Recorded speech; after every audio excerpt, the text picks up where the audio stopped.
بھلی بات کہہ دینا اور درگزر کرنا اس صدقے سے بہتر ہے جس کے بعد کوئی تکلیف پہنچائی جائے، اور اللہ بڑا بے نیاز بہت بردبار ہے۔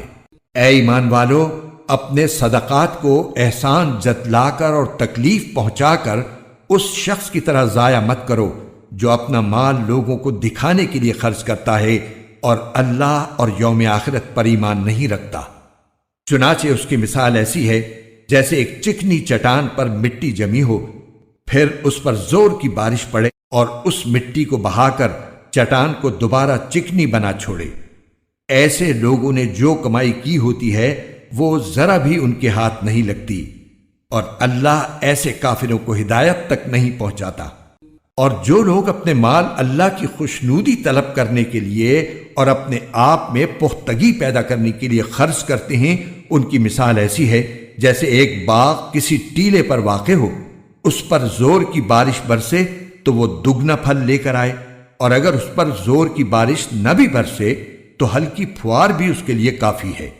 اور تم جو عمل بھی کرتے ہو اللہ اسے خوب اچھی طرح دیکھتا ہے۔ کیا تم میں سے کوئی یہ پسند کرے گا کہ اس کا کھجوروں اور انگوروں کا ایک باغ ہو جس کے نیچے نہریں بہتی ہوں، اور اس کو اس باغ میں اور بھی ہر طرح کے پھل حاصل ہوں، اور بڑھاپے نے اسے آ پکڑا ہو اور اس کے بچے ابھی کمزور ہوں؟ اتنے میں ایک آگ سے بھرا بگولا آ کر اس کو اپنی زد میں لے لے اور پورا باغ جل کر رہ جائے۔ اسی طرح اللہ تمہارے لیے اپنی آیات کھول کھول کر بیان کرتا ہے تاکہ تم غور کرو۔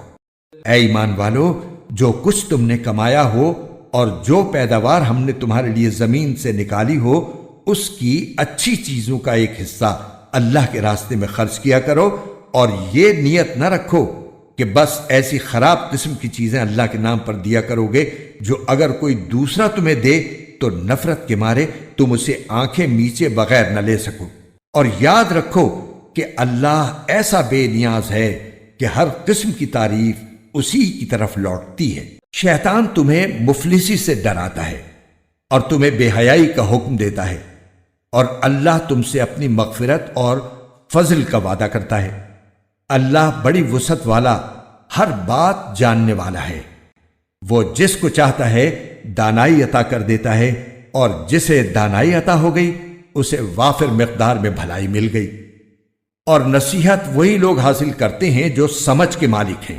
اور تم جو کوئی خرچ کرو یا کوئی منت مانو، اللہ اسے جانتا ہے، اور ظالموں کو کسی طرح کے مددگار میسر نہیں آئیں گے۔